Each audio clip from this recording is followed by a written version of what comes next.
Now is the time I collect at least one receipt, at least for this week. And the fellow who's going to give it to me is standing by. Let's roll.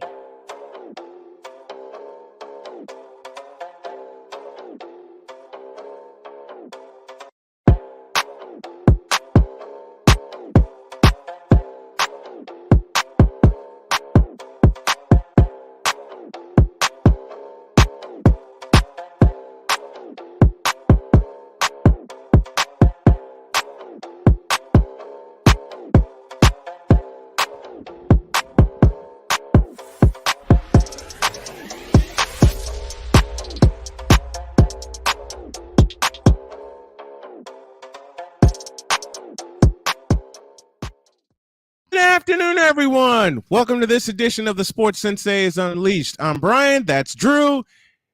And I can say this while laughing my head off, because you know that's what we do here on the Sports Senseis every Monday afternoon.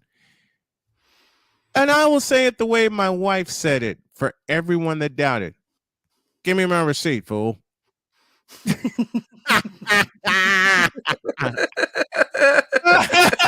I had it ready. I know you did. However, you can find us all over the place on Twitch, YouTube, Apple Podcasts, Google Podcasts, Amazon Music, iHeartRadio, Pandora, Odyssey, and Stitcher. Beginning today at 4 p.m. when everything is loaded, you can support both the host, myself and Drew, via Cash App, and support the station SDM Sports Radio Network via Patreon. Now, Drew was going to hit me with a however before I cut him off, unfortunately. Go ahead. Before I hit you with the however, this edition of the Sports Senseis Unleashed is brought to you by the Camel Clutch Wrestling Academy. Either we make you champions or we make you humble. Make you sick. In you got any more of those? To the Iron Sheik, the Camel Clutch. Mm-hmm. Keep them coming, sick, and I'll keep on saying them. Keep them coming, sick. Our executive producer is Cole Johnson. Our senior producer is Victor Locke. And our outstanding co-senior producer, of course, the lovely Dr. K. Now, you had a however for me. Let her rip. Been waiting all morning for this, however, because I knew that you were going to come after me for some receipts. And I'll give you your receipts today. However, had Dak Prescott not turn the ball over twice and not thrown those 2 interceptions, Snowman, we could be having a totally different conversation. A conversation that I might even have to come to Indianapolis and pull you out of bed for. Because and I'll cut you off right there by saying, but we're not having that conversation. We're not. And what in the father was up with that final play? What in the vital blue hell was that last play? Yeah, and you called it twice.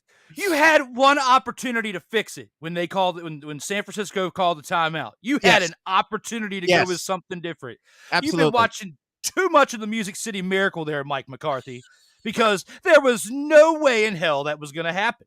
And we saw it unfold as when Zeke hiked the ball, like he had even a split second where he just stood up and he was just like, O-S-H-I-T. Because Ezekiel Elliott at center, okay? Ezekiel Elliott at center, the receiver who caught the ball and was attempting to do the lateral got lit up by Jimmy Ward, which ended the game. Another big thing that happened, too, was Tony Pollard getting carted off and getting hurt. Yeah, I hate seeing injuries like that, which brings me to this. I didn't get a chance to do it this morning. I'll do more on it tomorrow morning. There were a couple of radio hosts in Dallas, Texas, that said some things, and I'll play the audio here in a moment, that basically wished injury on Christian McCaffrey. What? I didn't hear that. Look. Where's this at? I'm going to play it right now. On Friday, let me set the table. On Friday, there were some radio hosts that openly wished for an injury to Christian McCaffrey. Here's the audio.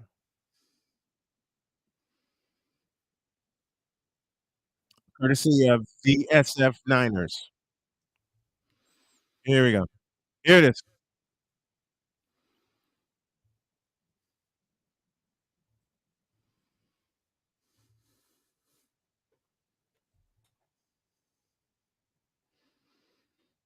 We could use an injury.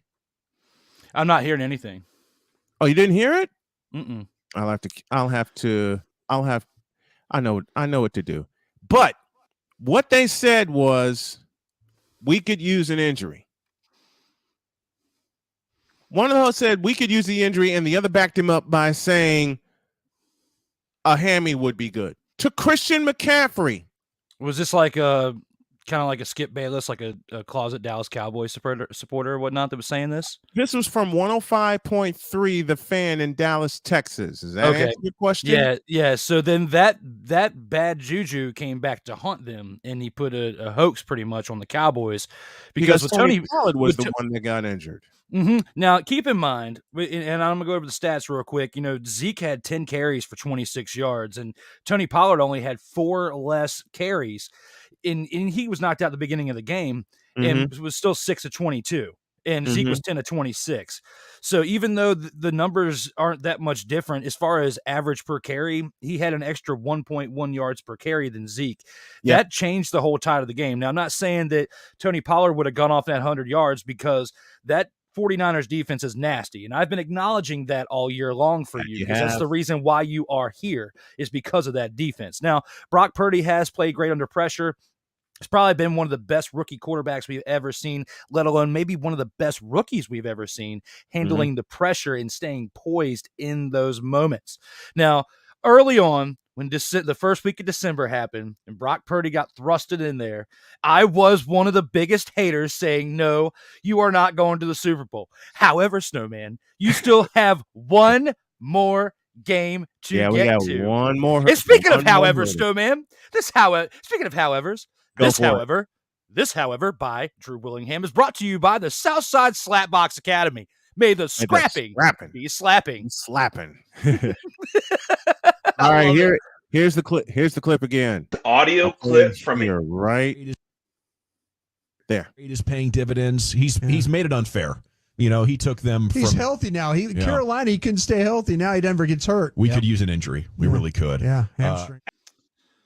It's so unprofessional, man. Like, no matter how much I want a team to lose, I would never, ever wish an injury on somebody because whether it comes back on the team you're pulling for or to you yourself, one way karma is real, it's going to come back. It is.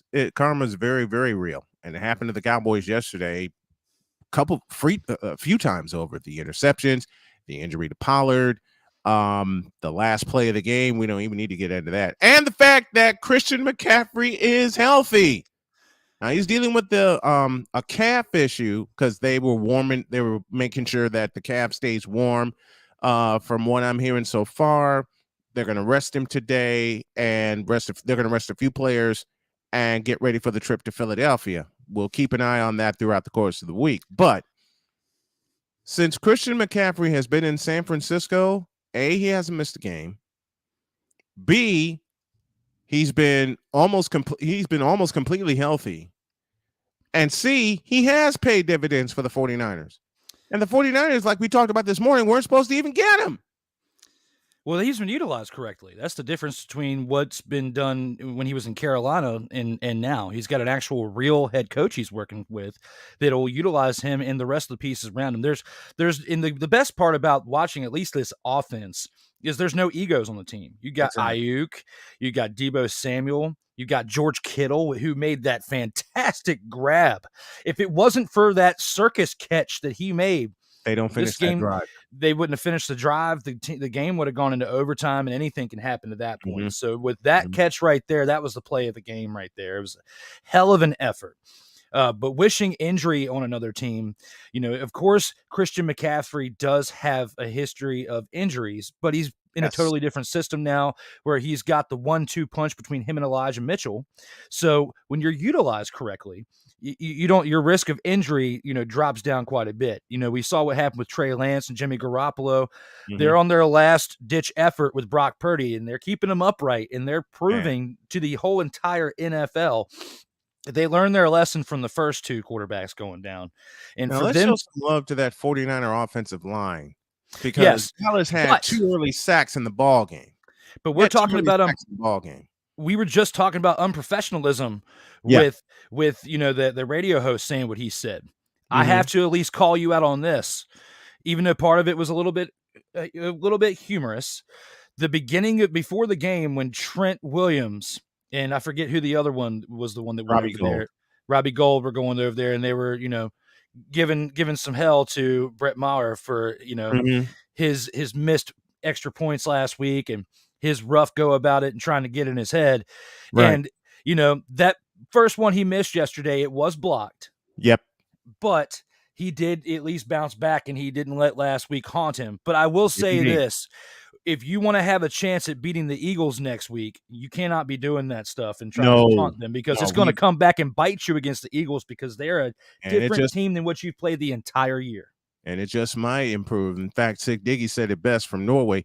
The offensive line has to improve for a game against the Eagles. We can't afford Brock Purdy getting hit or sacked hard. So true. And one of the things that has improved for the 49ers during this win streak, during this run, has been the offensive line. And I'll say it again, they allowed 2 early sacks, one to DeMarcus Lawrence. I forgot who got the other one, but then they kept him up. They kept him upright. They kept him free. And then Purdy, although he took some hits, he didn't throw any picks. Vic's got one for us there. Snowman, I got to do. Okay, do it. You want it? Take it. I always want it. The Sports Senseis Unleashed is brought to you by the Eartha Kitty Cat Kibble, the perfect meal for your feline friend. There's 5 of them in my household. 1 belongs to my daughter. The other 4 belong to Jody and me. But Cole Sports is with us. Great point about the 49ers offensive line going into next week. Oh, yeah. We have to. Yeah. The offensive line is going to be the key. It's going to be the offensive line of the 49ers and the defensive line of the Philadelphia Eagles. That's going to be the key. Especially if they play like they played this past weekend against the Giants. They destroyed the Giants. And where we're talking about, on my show the past couple of weeks, talking about Daniel Jones potentially being an elite quarterback as well as Dak Prescott. Both of them got mowed down this past weekend. And that got mowed down. They got mowed down. Here is the catch, courtesy of Fox, the 49ers and the Cowboys, for a little bit of fair use. Here is the incredible one-handed snag by George Kittle. Purdy, a lot of room now. Odin up over the middle. Oh, what a catch by Kittle. Are you kidding? George Kittle. Was that Diggs right there, that last defender? He got lucky that Trayvon Diggs didn't smack that ball out, because he was right there. He just happened to go in the split second, happened to go one way, and Kittle was going the other. As you see, it was just like it just went boom like that. By a split second. Gonna take a pause. You'll see a screen and you'll hear some music. Then you hear some commercials, because there's a couple things I need to take care of real quick. But when we come back, we'll talk more of the divisional round of the NFL playoffs, as not only the 49ers are moving on, but so are the Chiefs, so are the Eagles, and so are the Cincinnati Bengals. We'll be back with more of the Sports Senseis Unleashed, Episode 6 on this Monday after this.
Hey everyone, I'm joined by my old friend, Mr. Ellis Williams, AKA Mr. Biggs. You called me and you told me, you said, man, I got Car Shield and it worked. What made you get it? I have this old SUV and I know the manufacturer warranty is about to run out. I don't want to get stuck with expensive car repairs. Right. So I gave Car Shield a call. Coverage was very affordable and there was no long-term contract. A few months after that, transmission went on my car. I took it to my mechanic, they called Car Shield and saved my family on $2,400. Car Shield is a...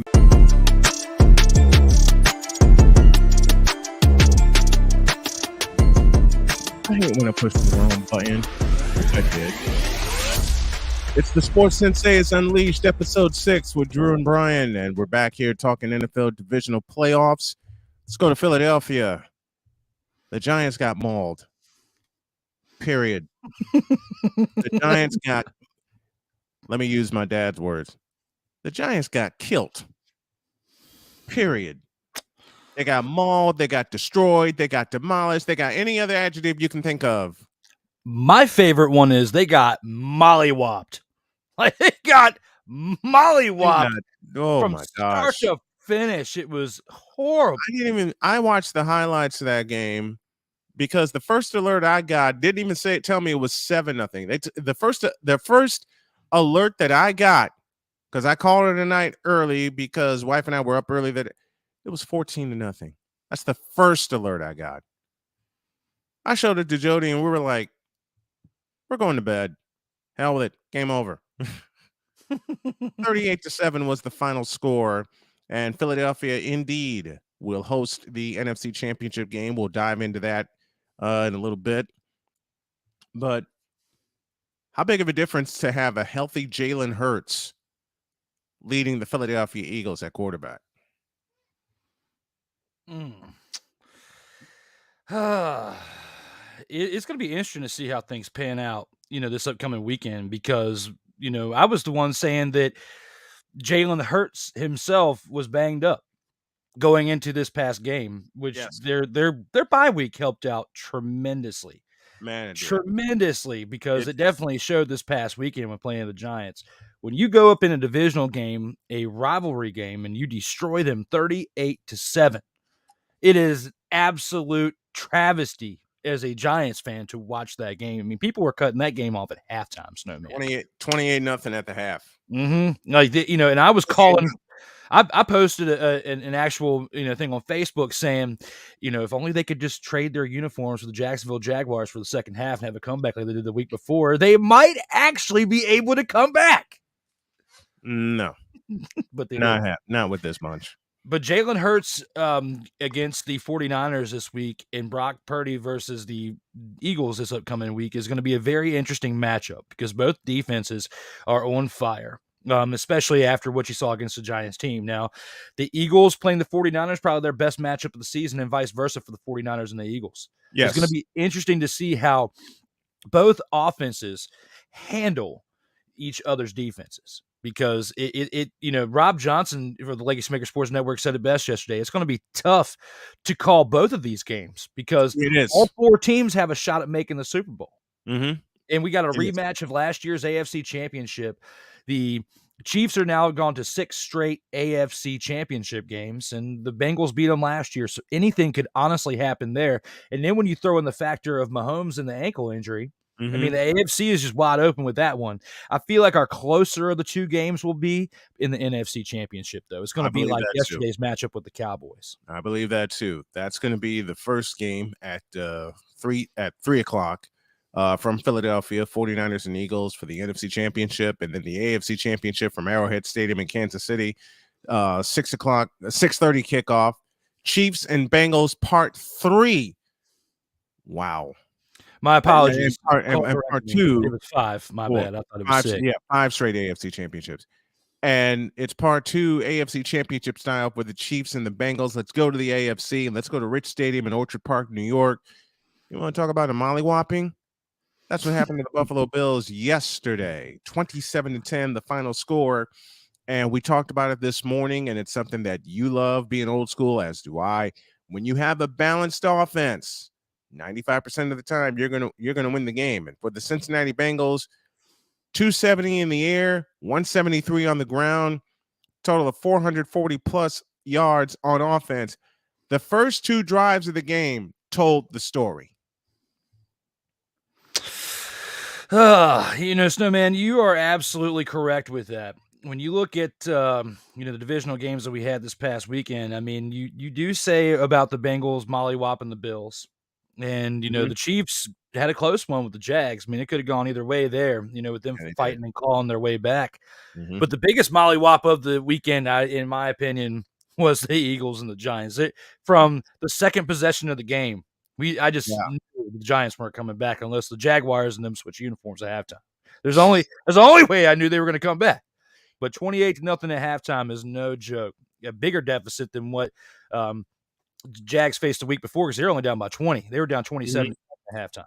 20. It was 27-7 at the half for the Jaguars and the San Diego Chargers. So a whole extra possession they were down by. It definitely makes a big difference. Big difference. What do you see going into? Let's first talk about the AFC Championship game. It's the Bills and the Bengals. It's the Chiefs and the Bengals. I beg your pardon. Arrowhead Stadium. The Chiefs led big last year at halftime, and what is making me smile about the Cincinnati Bengals are 2 simple words: no fear. Before I touch up on that, Sick, I'm not reading that last one because if I have better lighting in this room, which I will, you will see that I don't need that type of cleansing. Okay. So, yes, I was a smoker for 19 years and there is a little bit of discoloration from that, but it is not that bad. So, I'm not reading that, Sick. All right. So, my apologies, Snowman. Where were we? I went off the rails for a second. I got to come back. For a second? That was longer than a second. Well, it is Sick Diggy we're thinking about here. Yeah, it was like 47 seconds. It's Sick Diggy we're talking about here. Okay? It's Sick Diggy we're talking about.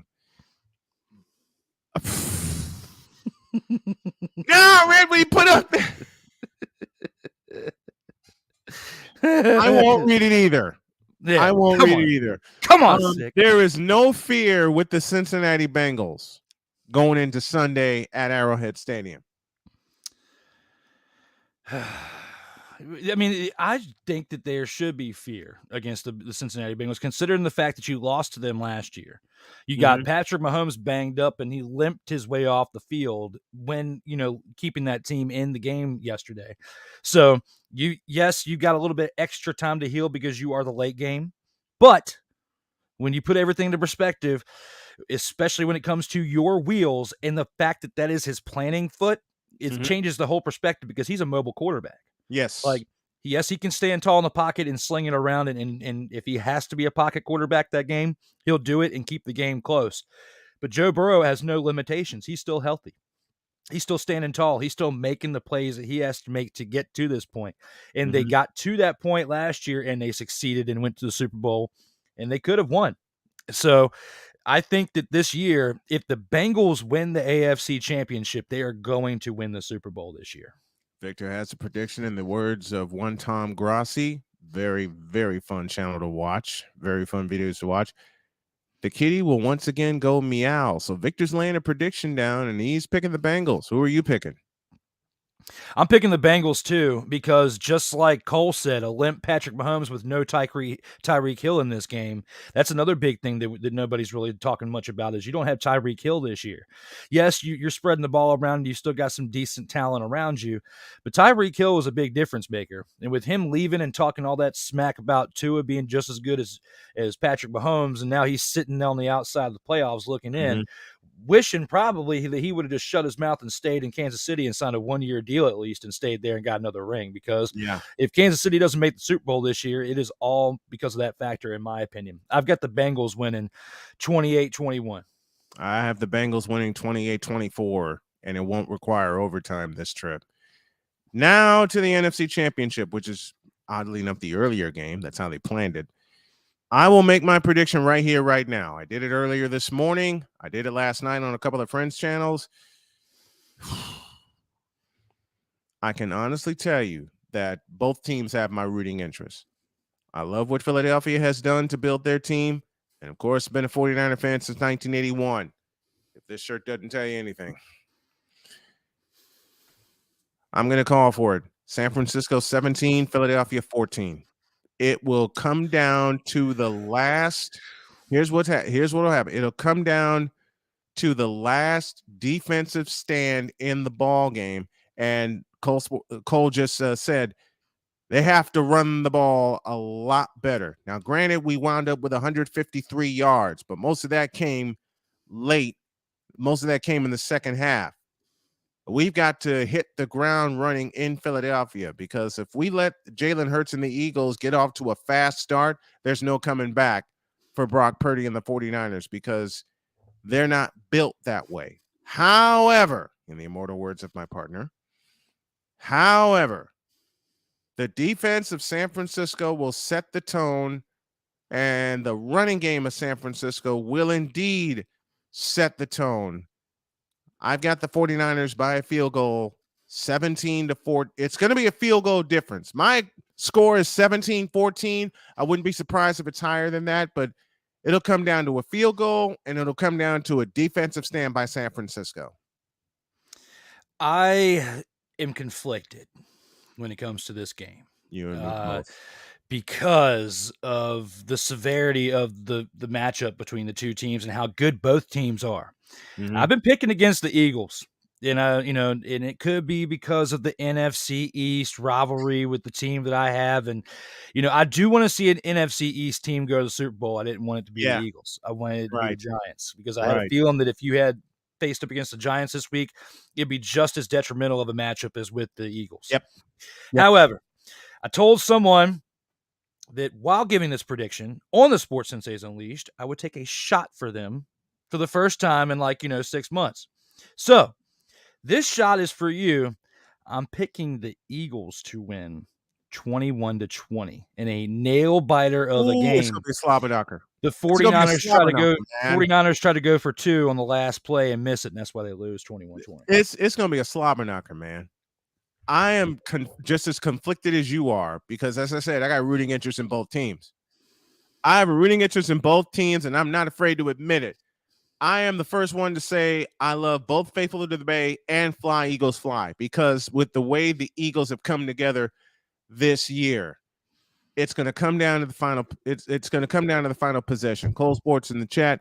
Hurts must own being the more experienced QB of the two. Purdy has to continue to still be confident in the moment and not become overwhelmed, because the first part of the game yesterday against Dallas, he was overwhelmed. And for a while, and for the first half against Seattle, he was overwhelmed, because there were some easy throws that he missed that could have been picked against Seattle, and a couple against Dallas that could have been picked. But his confidence returned. Not saying it ever went away, but it was shaken, especially when he got sacked on the first 2 possessions of the ball game.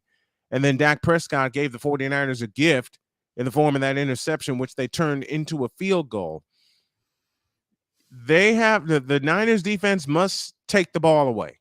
There's another key. They got to take the ball away, because in every game in this winning streak, they've had at least 1 turnover, and they've converted it into points. Oh, this is going to be a slobber knocker, in the immortal words of Jim Ross. This is going to be a slobber knocker. Oh, no. We've got a new one. This notion of a nail biter is sponsored by Sleazy Salon. No mani-pedis, just hands and feet done. Thank you, at Chris Bass. If there's anything that will knock us off balance, that would be it. One more break, and we got one more break, and I have a question of the day back after this.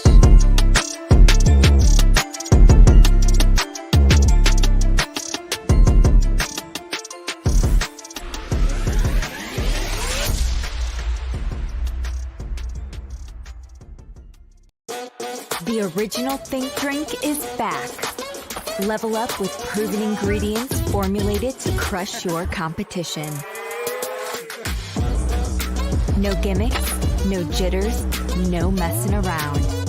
Just high-potency results that keep you moving day or night. There's a new nerd in town, and we came to play. Nerd Focus, smarter than energy.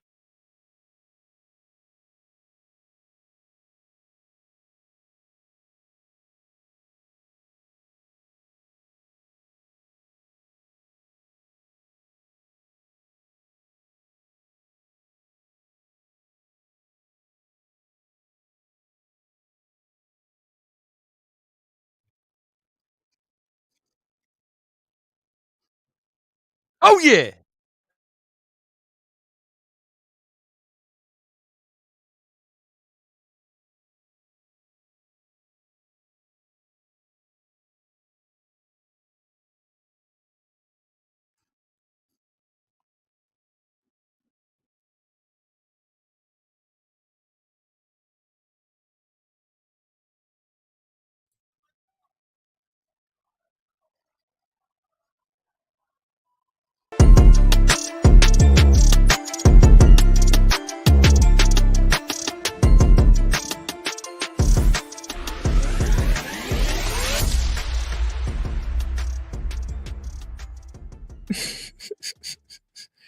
And of course, that last shot in that SeatGeek commercial was from last year in Dallas, where the fans were running like crazy to their seats. Me, had I been there, I'm not going to no common seat. I'm going to the press box with a pass strapped to my neck. Do it. Oh, yeah. I'm going to the press box. I would like to see Jerry World from that vantage point only. I want to be I want to be a press box when that happens. I don't want to go there because I'm going to feel like I'm inside of an oven and burning alive internally. I don't want to do it. So how do you I'll go think to any of the other 32 stadiums. I'll go to 31 out of so, 32. so how do you Will think not the go there. Cowboys fans feel 8 times a year, sometimes 9 times a year, or 10 given last year with That's the their wild card game? That's their own prerogative. They should pick a better football team to support. Consider it's been 27 years of woes. And I know that people are going to be like, well, you don't have any room to talk. 27 years of woes of the Arlington football team. The Arlington Desperados. Okay. That too. Now, 27 years of woes. Now, they can say the same thing about me and the formerly known as the REDSKINS that I like to elaborately call the commies. However, I would rather be on the outside looking in than to get so close and to keep dropping the ball with stupid plays. You could have picked a better play for that final play, and you had 2 opportunities to choose it. So what the hell happened yesterday at the end of that game? With Ezekiel Elliott as your center on what was essentially going to be the Stanford play. And that didn't work. Desperation by the Arlington Desperados. Desperation, Snowman, was what that was. And just like Cole just said, it's the Cowboys, though. I mean, what else do And you this expect? too. It's all Giral. It's just, I can't really 100% pinpoint that on Mike McCarthy.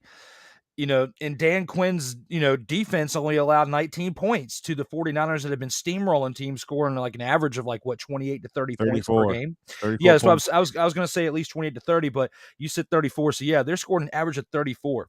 So I can't even put on Dan Quinn because he held the team to 19 points. Right. This game particularly, you have to point in the direction of Dak Prescott because those 2 interceptions are what cost his team. Mm-hmm. Had he not thrown those 2 interceptions, the team would have more than likely won by at least a field goal. And nearly a third because he threw one that Dre Greenlaw nearly picked off, and that would have sealed the game. But I'll say it again. One of the biggest things that's going to decide the game, the running game for San Francisco. They've got to get off the bus running. They must, because if they don't, and they allow Jalen Hurts to improvise the same way if the Eagles allow Brock Purdy to improvise, it's going to be trouble. It's going to be trouble, especially with Jalen Hurts back in control of that offense. Cole broke it down for us, and we'll leave you with this. Last night's blame, 50% McCarthy, 50% Dak Prescott, 0% Dan Quinn. That defense played like they wanted to go to the NFC Championship, which they did. The defense played great. Defense played awesome and held, as my partner Drew said, the 49ers to 19 points when they came into the game averaging 34 the last 5 games. But the problem is Kellen Moore is calling the offense, and they only put up 12 points. Should have been 13, but Brett Maher got the yips again, and that extra point was blocked. And then the 49ers take 2 turnovers, turn them into field goals.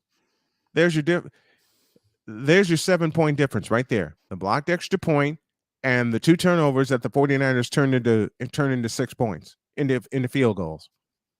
Before we bow out, though, I do want to talk a little bit of NBA with you before we bow out. Okay, go for it. No? Okay. Snowman, Yes. I give you hell over this team, and I do rightfully so because they are still under 500, and it's almost the end of January. Yeah. And that is the Golden State Warriors, Snowman. How are you going to talk all this smack about the Brooklyn mess? Okay. Out of all the time we were doing Snowman in the Morning, Snowman in the Morning Plus, and now on the same. Modem. Are you going to lose to the Brooklyn mess? And you are 23 and 24. And then the week before that, your beloved Chicago Bulls smacked them around and beat them. What was it, 132? 132 to 118. Yeah. On Sunday, it was a week How am I ago going to Sunday. continue to talk mess? I'll answer your question. It's January and it ain't April. It's only 2 months All away, they have Snowman. to It's do only two is and a half. get in. Because I know they're not going to win even though you know what makes it so encouraging for me? This is what makes it encouraging. The Warriors are still only 2.5 games out from leading the Pacific Division. That's the craziest part of the Pacific Division this year. Yes, Cole, I hit him with that for like 3 seconds.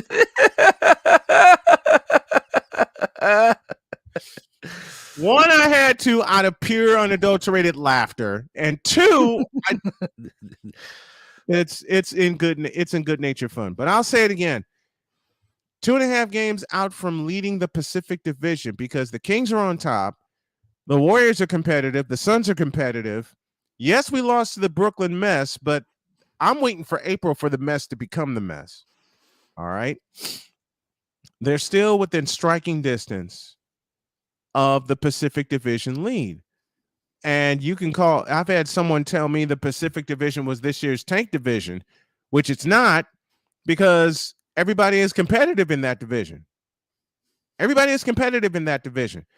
As long as the Warriors stay within striking distance, even with a below 500 record, I don't have a problem.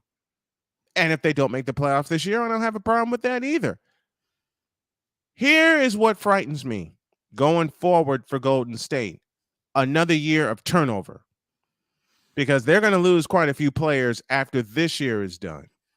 And one of them could be the engine that runs the ship in Draymond Green. And I wouldn't be surprised if he does leave. I would not be surprised if he does leave. It's the summer of turnover that frightens me. But as long as they're playing and as long as they're still being competitive, I got no problem. Now, on the other hand, I'll still talk my mess about the Brooklyn mess. Hey, you can't talk smack about Ben Simmons, though. He showed up. Who? He's there. He just hasn't met his expectations yet. Who the hell are we talking about? BS. Don't talk about me like that. I'm not. The bad version of BS. I blew the joke. I'm sorry. You led me right into that wall, right? We're talking about BS. Pow! There it is. No, you're Snowman. That is straight up BS what we're talking about there in Brooklyn. You are forever known as Snowman. I will never call you BS because there's too much BS out here in these streets. But you just, I mean this jokingly, but you just did, and I'm thinking, are you kidding me? But wait, I didn't do it right. Are you kidding me? I'm sorry, Paul Allen. I had to. Sick. Give us a quick advertisement regarding BS for us to read before we get out of here. But before that, I do have to give a quick shout out, actually 2 of them, because Snowman's been playing this over the past couple months. Tomorrow, the first episode of the Kayfabe Express will be out with Pro Wrestling Illustrated's top 500 wrestler, number 485 of 2022, and that is Jay Bougie, who appeared on AEW Dark Elevation last September and had 6 great matches that were recognized by PWI. He will be joining me tomorrow night, 8:05 p.m. Eastern on the Legacy Maker Sports Network for the first episode of Kayfabe Express. Can't the wait. Intro music was brought to you by the Snowman as he found it for me. I'm finalizing that intro today, and we'll have that for you guys for tomorrow's episode. And also, tonight is a very special night as well. The 75th edition, the 75th episode of the In or Out Sports Debate will be tonight, 7:05 p.m. Eastern. Joey Raymond returns as we have a lot of football and some baseball talk, some off-season baseball discussion to bring up for the 75th edition of the In or Out Sports Debate. So stay tuned. I'm really looking forward to tonight, but I'm really looking forward to tomorrow's episode with Jay Bougie. So those of you who have been patient watching all these intros, wondering when in the blank it's going to come out, it is finally time. The time is tomorrow. Good. The time is now. Good. Can't wait. Cannot wait for the Kayfabe Express. I'm going to be glued to that. I'll subscribe to it whichever way that you want it done, and I'll pick up the audio and put it on the radio network. Yes. I'll pick up the audio and put it on the radio network. Let's get on out of here. Thank you, Drew. Too, so you guys are going to be in for a treat. So I love it. Good one. Thank you, Drew, so much. I love you, brother, so very much. It's another successful Monday edition of the Sports Senseis Unleashed with Drew Willingham. This is Brian Snow. We're out of here. We'll see you next Monday. God bless you, everybody.